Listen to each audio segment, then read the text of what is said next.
આપણે કહીએ ને કે નાટકોનું સોનેટ એટલે મોનોલોગ, એકાંકી.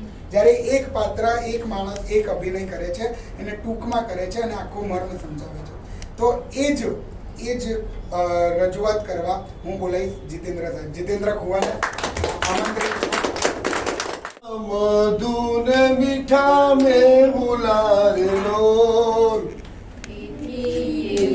चलुरी मातरे जननी जोड़ सखी नहीं जड़ेलो.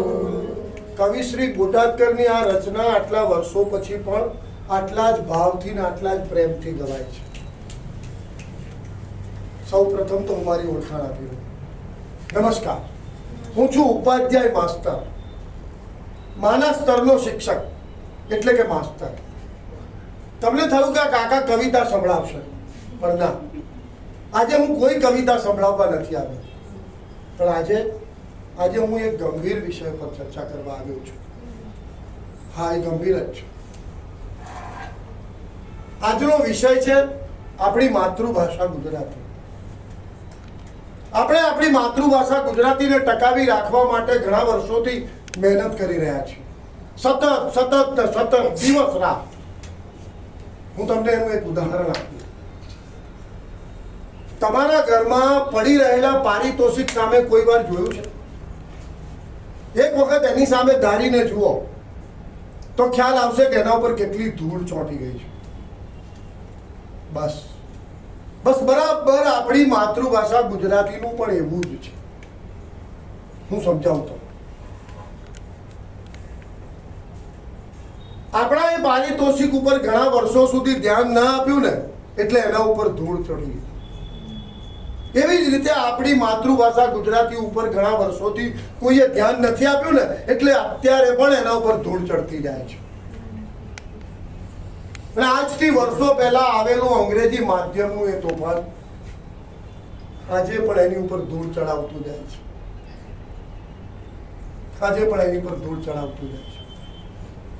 આપણી ગુજરાતી માધ્યમની શાળાઓ ગુજરાતી ભાષાના શિક્ષકોને દીકરાની જેમ સાચવે છે. કારણ કે એ શિક્ષકો ગુજરાતી ભાષાને પોતાના સ્થાન સુધી લઈ જવા માટે ખૂબ મહેનત કરી રહ્યા છે, સતત જજુમી રહ્યા છે.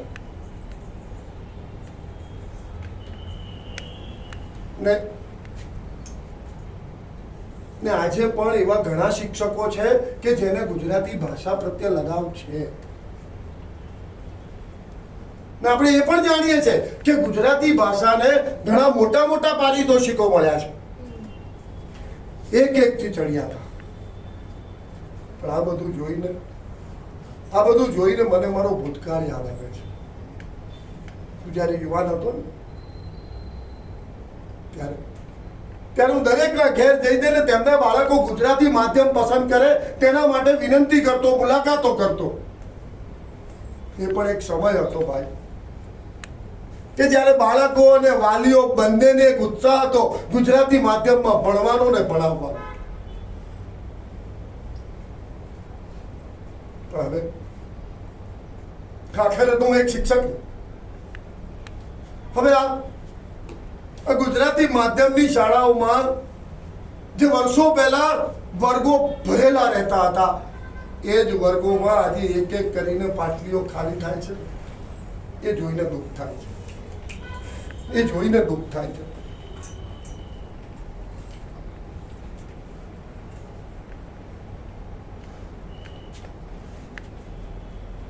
લોકોને આજથી વર્ષો પહેલા પોતાના બાળકો ગુજરાતી માધ્યમમાં ભણતા ને ત્યારે અભિમાનની લાગણી થતી અને લોકોને કહેતા કે અમે ગુજરાતી માધ્યમમાં છીએ. પણ હવે દુઃખ એ વાતનું છે કે આપણા રોજિંદા વ્યવહારમાં, પ્રાથમિક શિક્ષણમાં બધી જગ્યાએ અંગ્રેજી શબ્દોનો ઉપયોગ થવા માંડ્યો છે.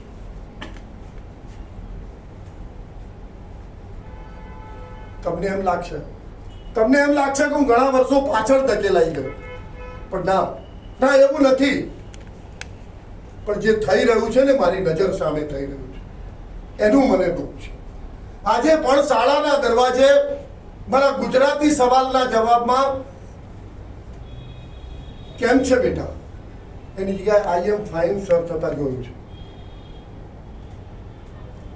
એક બિલાડી જાડી તો બહુ પહેલા બોલાતું હતું, હવે તો ટ્વિંકલ ટ્વિંકલ લિટલ સ્ટાર બોલાય છે. સાહેબ, કાકા શબ્દ શીખવાડવાને બદલે અંકલ કો હેલો બોલો.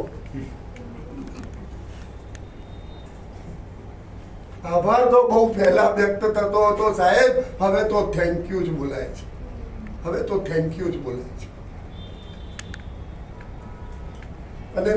અને આ અભિમાનની લાગણીઓ હતી ત્યારે એના ટેકે આજે પણ ગુજરાતી શાળાઓ હજી પણ અડીખમ ઊભી છે અને એના લીધે જ હું આજે ટકી રહ્યો છું. એના લીધે જ હું આજે ટકી રહ્યો. હું જાણું છું સિક્કાની બે બાજુઓ છે. સિક્કાની બે બાજુઓ છે. આજે કવિતા સાંભળવા વાળો વર્ગ ઓછો થયો છે, પણ જે સાંભળે છે ને દોસ્ત, એ અંતર્મનથી સાંભળે. કારણ કે એમના ચહેરા પર મેં જોયું છે.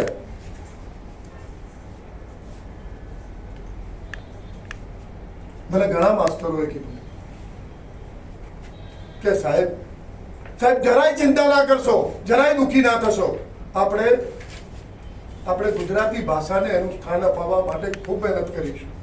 બસ આ જ વિચારોથી હું જીવી રહ્યો હતો, આ જ વિચારોથી. પણ આ ઉપર બેઠેલા શેઠિયાઓને હું શું વાંક કાઢું?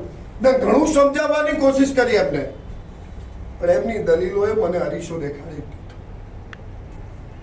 આખરે મને આજે સમજાઈ ગયું કે નફા નુકસાનના ચશ્મા ભાષાએ નથી પહેર્યા, ભાષા વાપરવા વાળાએ પહેર્યા છે.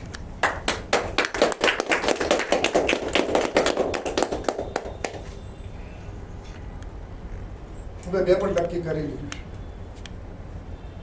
કે હવે અહીંયા ગુજરાતી ભાષાના શિક્ષકોની કોઈ જરૂર નથી, કોઈ જરૂર નથી. કે મેં પણ બીજી નોકરી શોધવાનું નક્કી કર્યું.